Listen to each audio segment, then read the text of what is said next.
Okay, good to see everyone. Have a couple of things for you guys at the top. Yesterday we made history.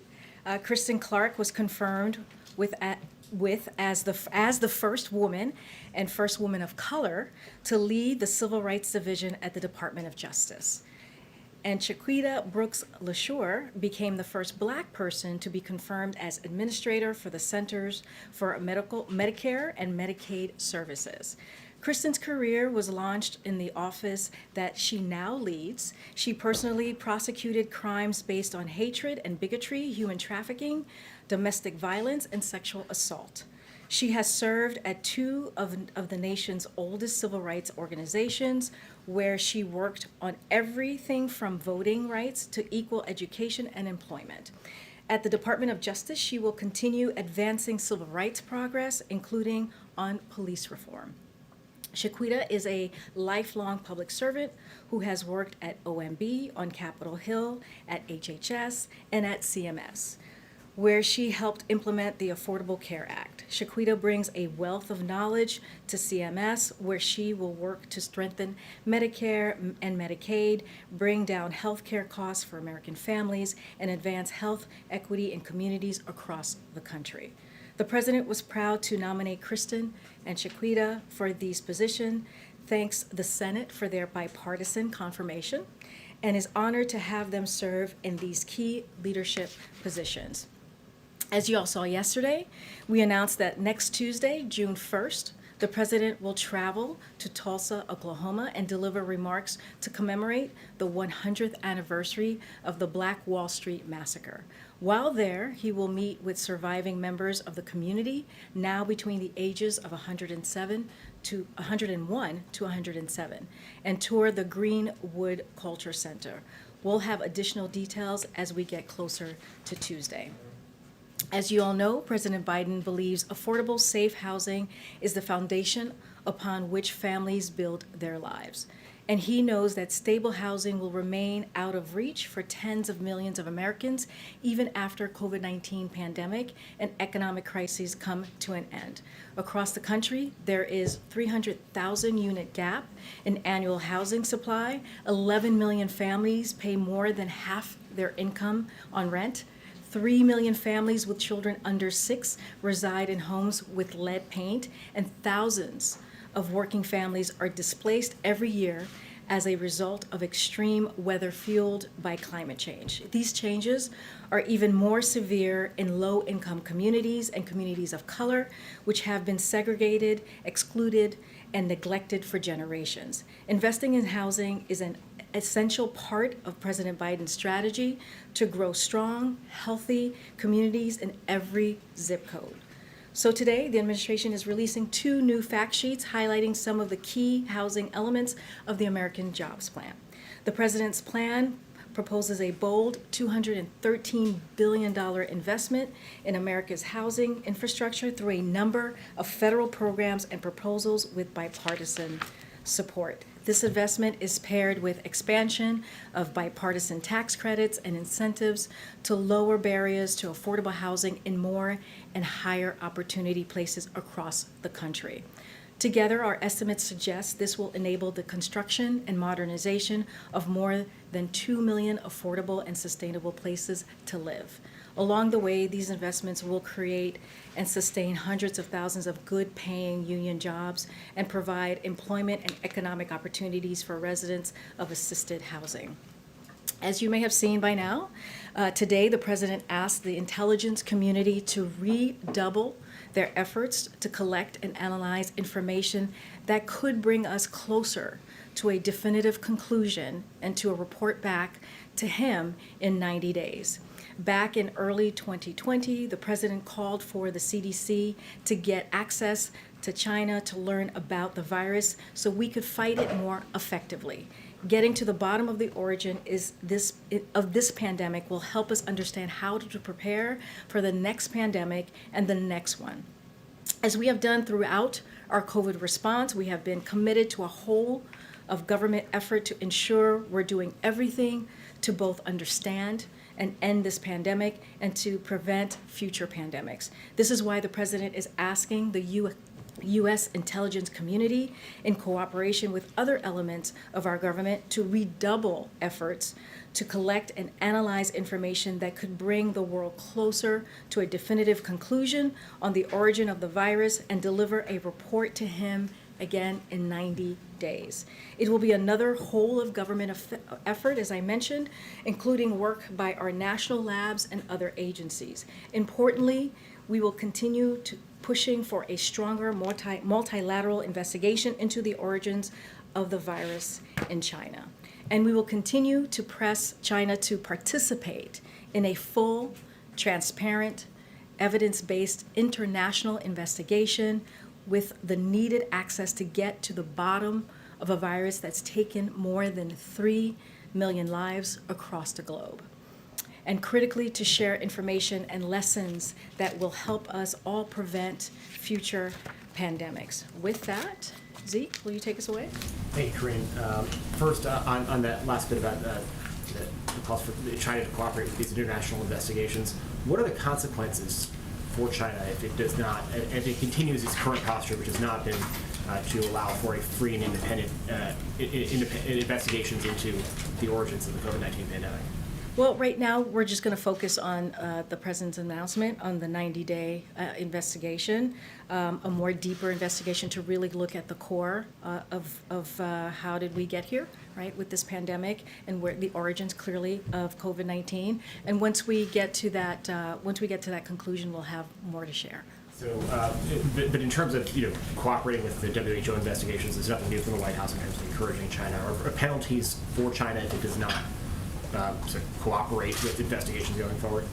I'm not going to prejudge or make any pre-announcements at this time. We're going to go with the 90-day investigation and see where it takes us from there. On that 90-day investigation, is the White House committing to making the results of that investigation public? We'll have more to share after the 90 days.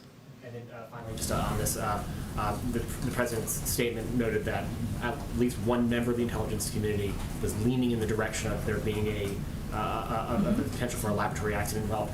Which member of the intelligence community was? I don't have that information to share with you right now. I think the most important thing is that the president has made a decision to make sure that to get to the core, right, to really figure out where did the origin come from, to do this additional 90-day review after asking his team to look into it in March. So he wants to take that next step.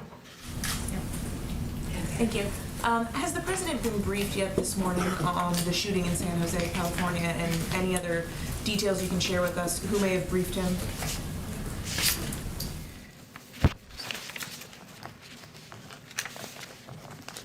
Just give me 1 second.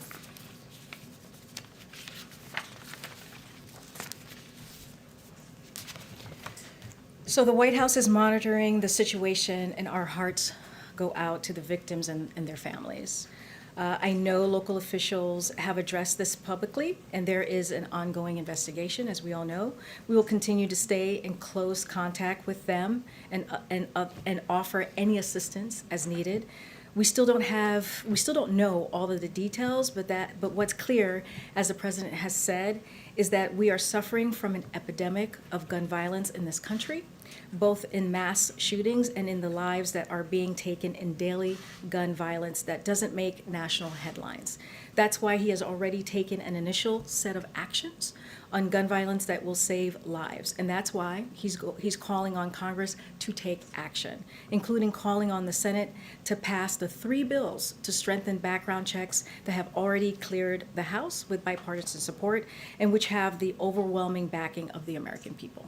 And on infrastructure, I know you're awaiting sort of the Republican counter-proposal here. Any update, any more details you may have received on Republicans' next move here? Look, as we all know, this is negotiations working in this really funny way. We make an offer, they make a counter, and then we counter. So as you all know, we made our offer and our counter, and we're waiting to hear from Republicans, which we're hearing will happen shortly, what their counter will be. This is a process. We understand that this is a town that hasn't seen a whole lot of bipartisanship over the last few years, the last 4 years to be exact. But this president is committed to trying to end that, which is why you have seen us continue to negotiate in good faith The president's red line in the sand has been very, very clear. The way that he does not want to see, he does not want this to go is without any action at all. So inaction is that red line, and he wants to make sure that we don't tax people who make like less than $400,000 a year. So we look forward to seeing what they come back with. One more on this. Senator Chris Coons, obviously a close ally of the president, someone who generally has a pretty good read on things over here. He has said that he thinks the Senate could pass $1 trillion proposal focused more on traditional infrastructure, splitting off some of the other items that the president has called for, and doing that just with Democratic support. Is $1 trillion something the president can support, and would he back splitting things up like this? Look, Mary, we're still going through this negotiation process. We have to see what the Republicans, the senators on the Hill are going to come back with, and once we have, their counter offer, we'll know more and what steps to take next. Okay, just lastly, a bit of a personal question. Your presence here today is making history. You are the first Black woman to stand behind that podium, speaking on behalf of the president in 30 years. Just wondering if you could share your reflections with us. Well, thank you for the question. It's a real honor to be standing, to just be standing here today. It doesn't. I appreciate the historic nature, I really do, but I believe that being behind this podium, being in this room, being in this building is not about one person. It's about what we do on behalf of the American people. Clearly, the president believes in representation matters, and I appreciate him giving me this opportunity. And it's another reason why I think we are all so proud that this is the most diverse administration in history. But again, this is not about me. This is not about any of us. And anytime I'm behind here, and I think you've heard Jen say this as well, we are going to be truthful. We're going to be transparent, and that's the way I believe the president would want us to communicate to the American people. Thank you for the question. Thanks, Karine. Welcome. The White House publicly is mostly focused on the WHO investigation into the origins. What changed from that to the president's statement today? Well, nothing has changed. If you think about it, as I mentioned in the readout, and I'm sure you saw in the statement, the president has asked his team to look into this back in March. So this is something that has been ongoing. We have been pretty vocal with WHO these past several months, and so this is just a continuation of what the president has been focused on. We're going to see what happens these next 90 days. As we just read out, it was inconclusive, so we need to get to the bottom of this. As we all know, we've lost almost 600,000 Americans to COVID-19, and we have to get a better sense of the origin of COVID-19, and also how do we prevent the next pandemic. And so that is the focus of this announcement that we put out this morning. The president put out this morning. When it comes to the IC, their conclusions or where they land on things hasn't actually changed that much in the last 12 years. Is the president concerned that the IC does not have enough visibility, even if they're redoubling their efforts into what? Is there a collection problem there? Well, I think this is going to be the process, right? They have 90 days to kind of, get a deeper look on this, and then we'll have a better sense of where to take this next. I mean, I do want to go back for a second. We've gotten this question about the origins, and we've been pretty vocal, right? This administration, we didn't have access. China wasn't transparent enough.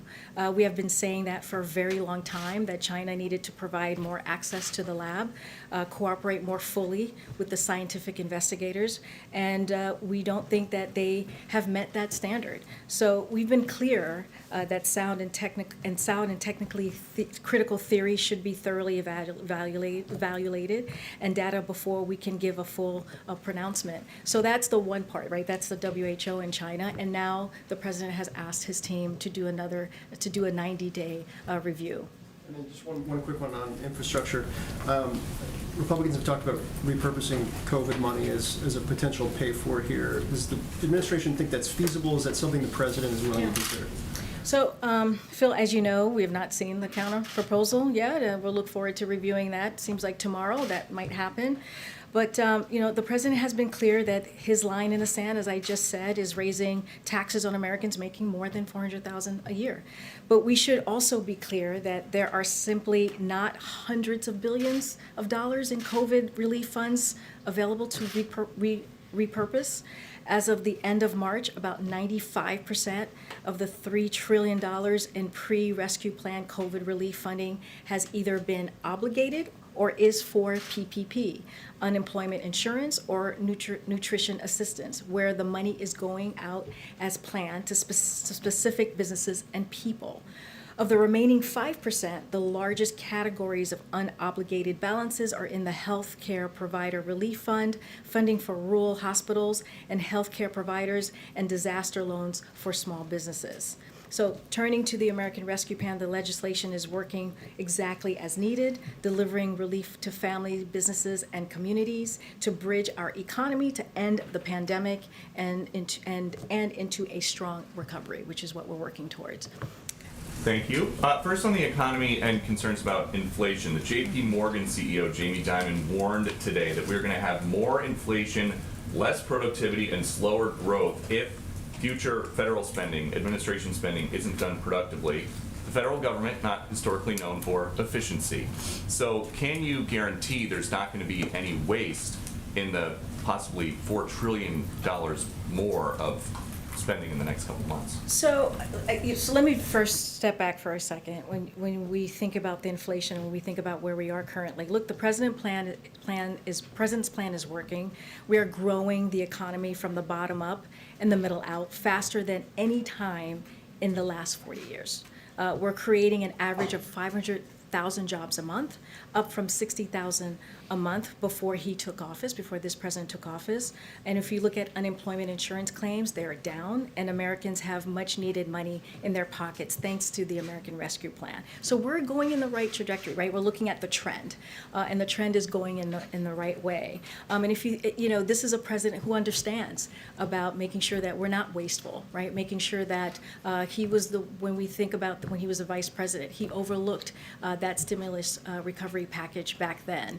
And so he made sure there was no corruption and no waste. And so he understands how this all works, and he has a team that will be on top of this as well. And I know that one of the big things for him is not to raise taxes on anybody that makes less than $400,000 a year. But if there is inflation because of wasteful spending or any other reason, and everything is more expensive for everybody, is there concern that that could be a tax on the poor, effectively? I just want to be really clear about the American Jobs Plan and the American Families Plan proposal. Look, both of those plans will create job opportunities for all Americans, rebuild our crumbling infrastructure, invest in research and development, and educate our children, and combat climate change. So these plans that we're talking about is actually an investment in our country, an investment in people, an investment in families that we have long needed, even before we saw what the pandemic has done to everyday Americans. And then just last one on COVID-19 origins. If it turns out that COVID-19 originated from some sort of a lab accident in China, which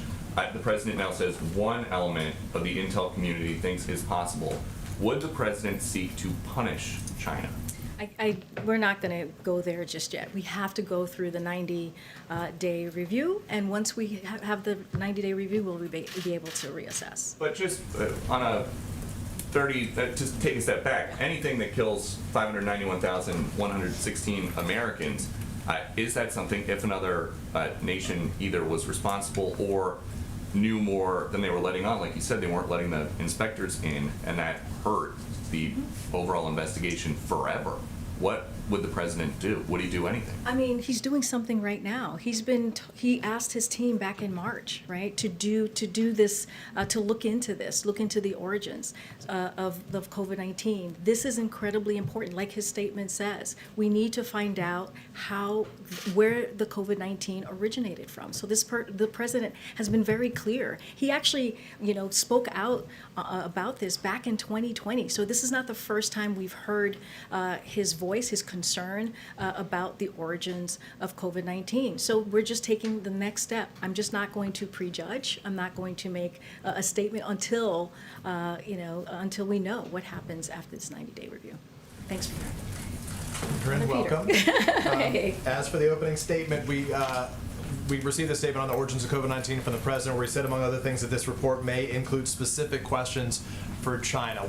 Given China's lack of transparency as it relates to the WHO joint study, why does President Biden think that China would answer the questions that the U.S. wants as it relates to the origin of COVID-19? Look, the COVID-19 pandemic has taken, I think, 1.3 million lives globally, 600,000 American lives about. And it's imperative that we get to the bottom of just where the pandemic originated, not just for the purposes of understanding this pandemic, but the pandemics to come, as I've already kind of alluded to. And so this is something that we're going to, continue to have conversations on. This is a global effort. It's not just United States alone as we're working with the WHO. This is our process here with the 90-day that I just mentioned review. But we're just going to continue to work with WHO. And WHO is going to continue to work with China on this. So I understand why we want it to get done, but why do we think that China would cooperate? This is something that you have to ask the Chinese government, right? This is something that should be important. It should matter to them, but this is a question for them as well. Has the president specifically asked or made this ask of President Xi of China for their cooperation in this effort? I'm not going to go into details of private conversation that the president may have had with President Xi. All I can say today is that we're going to do this 90-day review, and this is what the president asked for, and we'll see where it takes us. If not the president, has the White House made this ask of the Chinese government more broadly? Again, I don't have anything to preview for you of that. Let me ask you about to read Belarus, out. if I can, very quickly. The president said yesterday, I think his specific language was that sanctions, it's in play, he said, of sanctions. Has the White House, this administration, made any final decisions about possible sanctions against Belarus? The president, as we said yesterday as well, he asked his team to look into it and come up with a kind of a menu of options on how to move forward. So we don't have anything yet to read out on that. Last item, just following up on the awful tragedy that we're still learning more details about in San Jose, California right now. You said what the president is doing broadly in an effort and what he's been pushing Congress on. Are there any Republican lawmakers in particular that he's reaching out to? What specifically is he doing in terms of that effort now to try to push this along, given great frustration that it appears stalled any broad gun reforms? As you know, as I laid out, the president made some historic proposal plans of his DOJ just about a month and a half ago, which is the most, which is kind of historic when you think about what presidents have done in the past when it comes to dealing with gun violence prevention. The president talks to many Republicans and Democrats on the Hill. As you know, he was a senator for 36 years, a vice president for 8 years. He has a lot of close relationships. They talk about an array of issues, and so I don't have any specific conversation to read out to you about this particular issue. But he continues to call on Congress to move on getting gun reform done. Thank you. So there was a letter from 15 states to your climate envoy, John Kerry, this week. And in that letter, they expressed issues with Kerry pushing banks to divest from fossil fuel companies. And they said that they would be pushing back on that. Is that going to hurt your strategy? Do you have any comment about that letter, any reaction to it? I have not seen this letter. I don't have a comment for you right now, but I'm happy to go back and talk to the team and get back to you on that specific letter. And just on a separate issue, the president spoke with Egypt's President Sisi on Monday, and in your readout of that call, you said that President Biden underscored the importance of a constructive dialogue on human rights in Egypt. Could you talk a little bit about exactly what dialogue Biden is having with Sisi about human rights in Egypt, and will it go beyond talk? So I have to tell, I don't have any more to read out from that specific conversation. From the readout, I'm going to let the readout sit for itself, but I don't have any more specifics on that particular human rights issue. About how you plan to approach human rights. I mean, you have a budget coming out tomorrow that has foreign aid. You have a lot of leverage with governments like Egypt, as we saw with Suez, as we saw with Gaza. Is there scope for the White House to put pressure on you? Well, as you can imagine, our one of the things that the president really puts front and center is his relationships, his deep, long relationships with many of the leaders, clearly across the globe. He has had decades of experience in foreign policy, and so one of the things that he truly believes in as it comes to how we're moving forward with foreign policy is diplomacy and making sure that we're having those critical, important conversation. Those type of conversation is probably best, as you can imagine, to have it quietly, to have it behind the scenes, and to continue to talk about our values and what's important to this country and how we see us moving forward when we talk about, especially something like humanitarian issues. Thank you. Karine, thank you. It's great to see you Good here to see you. today. I'm trying to get more clarity on the timing of the president's statement today on the COVID-19 origins. He said that he received the report earlier this month about the origins and asked for additional follow-up. Did that follow-up include the current position of the IC? Or in other words, when did the president first learn about the IC's current position, that they don't have enough information to say if it was the animal host that caused this or a lab accident? Well, from just his readout, it said that he learned about it a month ago, so I don't have more to read out than that. One of the reasons that we're doing it now is because classified information takes time to declassify.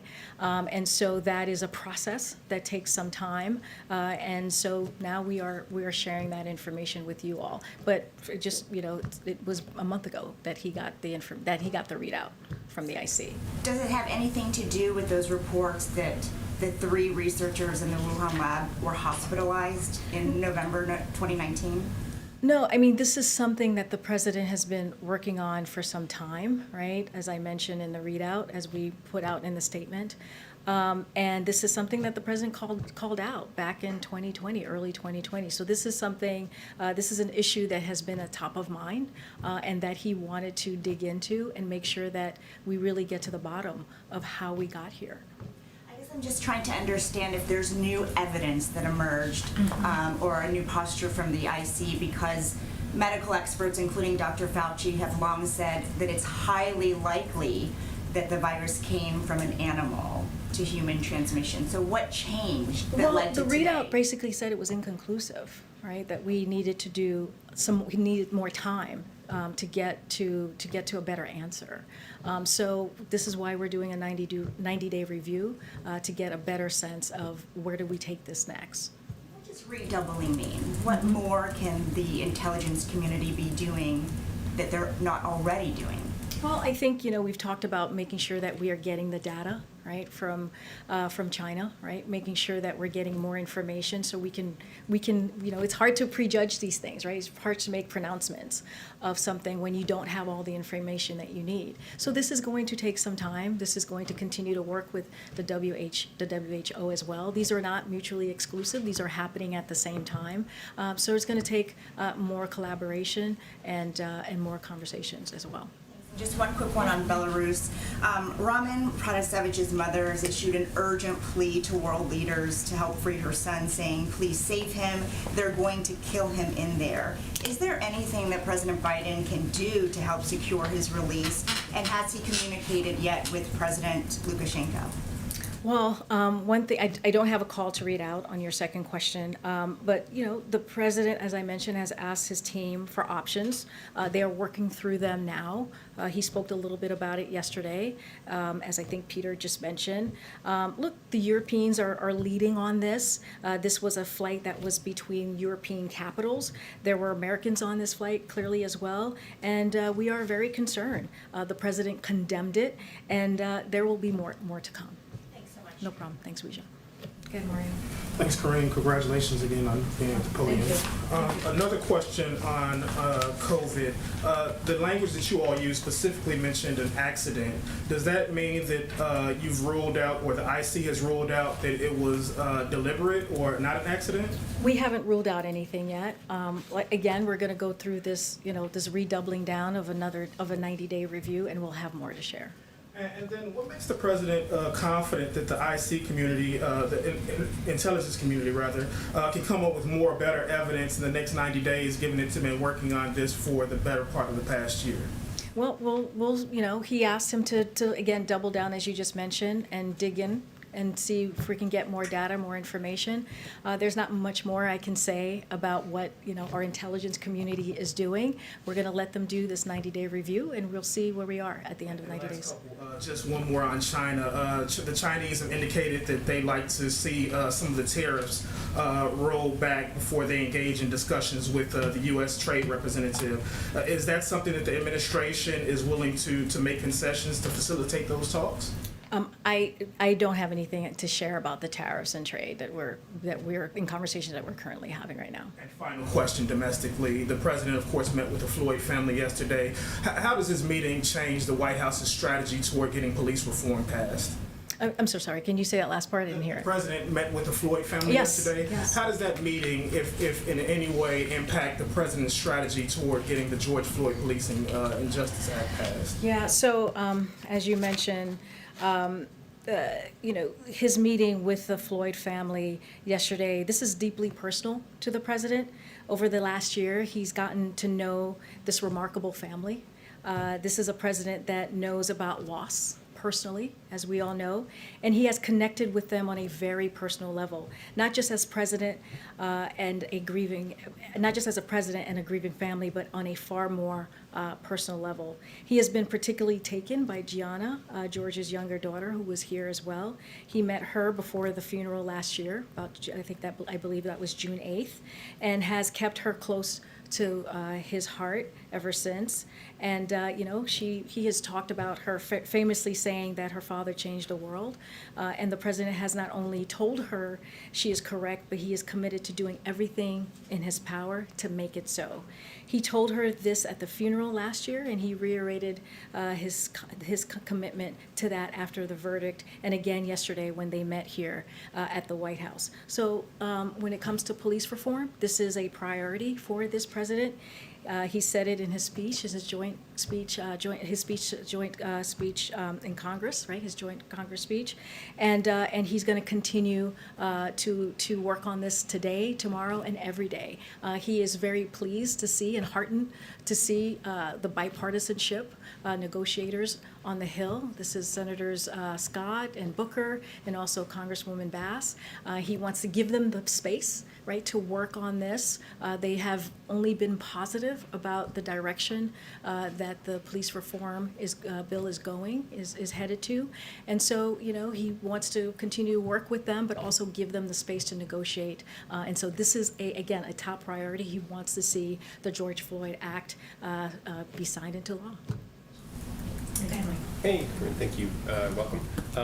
I wanted to follow up a little bit on Phil's question about what had changed on the COVID, on the China lab situation, and some of the other questions as well. It seems to me, despite your response to Phil, that it's clear that at least two things have changed, right? One is that Jen spent much of the last week in response to these questions focusing entirely on international investigations led by the WHO and dismissing the idea raised by a lot of us in the room about why not have the United States conduct its own investigation, and she continually referred back to the WHO as the proper place for this. So it seems like there has been a change. There also seems like there's been a change in the president's view of the possibility of a lab accident. I mean, the statement seems to elevate that possibility and give it more credence, at least, not saying that it's certain, but that it at least has the credence that deserves a kind of full investigation. And so I guess trying to get at the question some others have asked is like, what has changed in those two things? What was it that brought the president and this White House to a different place now than it's been even just in the recent? I mean, Michael, I would say to you, this is something that was ongoing, right? This is something that has been going on since March. So this is not a change. This is something, like I said, that's been ongoing. What has changed is he wants to give another 90 days to dig a little deeper, to double down, IC to double down their efforts, and that is what he's asking for. But I said this earlier. The WHO doing their thing and the IC doing what they're doing currently is not mutually exclusive, right? This is something that could happen at the same time. And so, at the end of the day, we are committed to throwing everything we have at this pandemic, both domestically and internationally. That's why we've been so strong at ensuring that the WHO gets what it needs for a thorough, independent investigation, and that's why we're also devoting U.S. resources to learn more about it. And I don't want to beat the dead horse, and it's not fair to ask you to answer for Jen, but then why was this White House so dismissive of the idea of an independent, a U.S.-led investigation if the president was already interested in that kind of investigation before? That seems to be. Michael, I get your question. You've been doing this longer than many of us. As you know, we don't speak about everything that's being reviewed. Especially as something like this that was actually classified, and it takes time to declassify something so that we can share with all of you. So that's part of it as well. We're talking about classified information. We're talking about something that the intelligence community was working on that we don't normally every time put out there. Thank you, Michael. Hi, Karine. Congratulations. Thank you. Thanks for being here. Absolutely. I have one last little question on this. How confident is the president that even without Chinese cooperation, that the U.S. can get to the bottom of this in 90 days? Well, And then I have a question about something else. Yeah, we got to keep working on it. This is what he's asking his intelligence community to do. We will review and reassess all of this in 90 days once we get that review back from the intelligence community. I have a question about Nord Stream. Yesterday, the president basically said there wasn't anything he could do.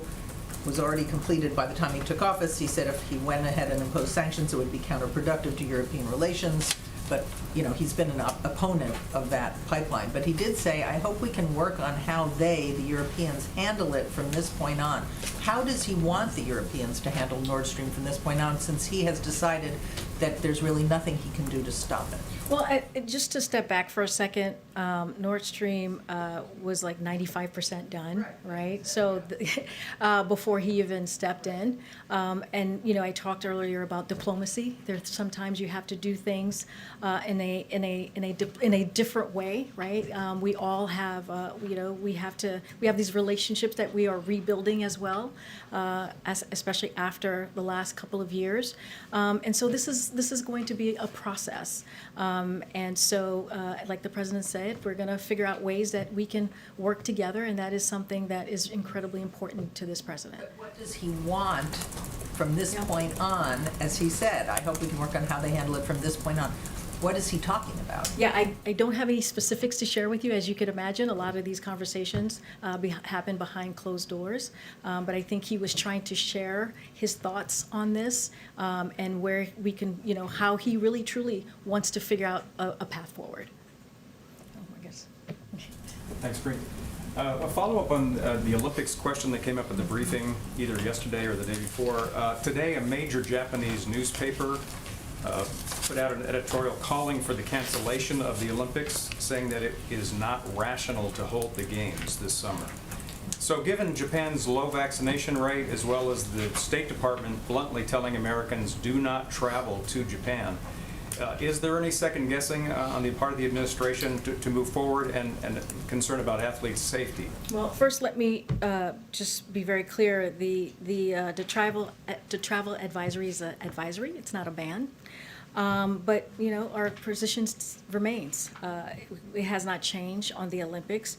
We respected the decision to delay the Olympics, the games last summer, and we understand the careful consideration that the Japanese government and the International Olympic Committee are weighing as they prepare for the Tokyo Olympics that's just coming up right around the corner. So the government of Japan has stressed that the public health remains the central priority as they plan to host the games. Tokyo has assured us that they will keep in close contact with Washington as their plans develop. And the president proudly supports the U.S. athletes who have trained for these games and will be competing in the best traditions, if you will, of the Olympic spirit. And so America's Olympic athletes represent the very best of our determination, diversity, and teamwork. And just one other thing, you just mentioned at the top of the briefing fact sheets about the economy and housing and things. The president's going to be in Cleveland tomorrow, talking about the economy. What's the thrust of his remarks tomorrow? Yeah. So tomorrow, during a speech on the economy in Cleveland, President Biden is going to make a clear case that his economic plan is working. He'll talk about how far we've come as a country because of the actions we've taken over the last 4 months, turning the tide on the pandemic, creating 500,000 new jobs each month on average, cutting unemployment claims by more than a third, raising wages, and leading the development world's recovery. And he's going to talk about why now is the right moment to investing in building back better for workers in places like Cleveland by making historic generational investments in foundation of our economy strength through the jobs plan and the families plan. Investments that will create good paying union jobs, expand economic opportunities for all Americans, and help us outcompete the rest of the world in the 21st century. So that's the trip for tomorrow. Sebastian. Thank you very much, and yes, welcome. So I'm afraid, with apologies, not the last question. Is the White House satisfied with the cooperation it's getting from China on this? Because in the past, clearly it hasn't been. And if it isn't, is the president, has he got a message to China that I would like more cooperation? Are you asking China to step up in these 90 days, or is it okay? Well, we've been working, speaking closely with WHO, right? They're the ones they're the global the global entity bringing us all together. And so they're having that direct conversation when it comes to the origins of COVID-19. And we have been pretty clear, China has not been transparent. They need to do more. And so that's what we've been, I think, very vocal about these past several months, and we'll continue to do so. Thank you. And another question on the Olympics as well. Just to put the same question a slightly different way. A large majority of the Japanese, according to the polls, are against it, and it's pretty consistent. You've got some prominent businesses against it. You've got a large part of the medical community against it, and now you've got this newspaper, which is one of the sponsors of the Olympics, against it. Is there a point at which the administration says, look, we just don't want to basically offend the Japanese people, even if the government is saying it's okay, or are you just going to follow their government's guidance and just go along with what they say? I mean, it really goes back to what I was saying earlier, is that, we truly respect the decision, to delay it last year, and the government of Japan has stressed that public health remains a central priority. And so that is the commitment that they made to us. And to other countries where they will have athletes attending the Olympics in just a few weeks, and so that's pretty much where we are. We really truly we trust what the government of Japan has stated to us. Thanks and congratulations again. Thank you. A question on the origins of the pandemic. The president says he has specific questions for China. I know that a lot of this is classified information, but can you share anything on what some of those specific questions are for China? I can't share the specific questions that are because this is an intelligence community. They're doing, they're doing their deep dive. I can't go into that. Okay. Some Republicans turning to infrastructure. Some Republicans are saying, including Senator Thune, are blaming White House aides for not getting a deal, saying that in fact White House staff is less interested in getting an infrastructure deal than the president himself. How concerned is the president about that? And has the president reached out to those senators who are saying this to say, no, in fact, my staff and I are on the same page? Well, this is all of this negotiation is being led by the president. If you think about the memo, the counter offer that he put out that last Friday, that was approved and led by the president. He's been in the room in these negotiations. Again, he has close personal relationships with a lot of these senators. This is, as we know, I've mentioned this before, he was in the Senate for 36 years. He was a president for 8 years. He believes in having bipartisanship. He has, in those, as a VP and as senator, he has reached across the aisle to get things done, to get big things done. And so this is how he sees this moment. This is an infrastructure, infrastructure is a bipartisan issue. This is something that Democrats, Independents, and Republicans truly care about. We're talking about investing in our country, investing in people, investing in roads, right? Investing in bridges. This is something that will have a long-lasting effect, something that we haven't done in a generation. So this is something that we believe, he believes, more importantly, that should have bipartisan support, and that's what he's going for. And thus far, we are seeing negotiation happening. We're waiting to hear the counteroffer from senators on the other side, Republican senators. And so once we get that counteroffer, we'll have more to share. Ask you about COVID and equity. I know there are, of course, COVID briefings, but the share of Black people who are making up the new coronavirus cases in cities like DC has risen sharply, and this is after the vaccines were widely available. In DC now, 80% of the new COVID cases are Black people. How concerned is the president about that, and does he see that as a failure, his responsibility, specifically when it comes to the number of Black people that we're seeing now get COVID?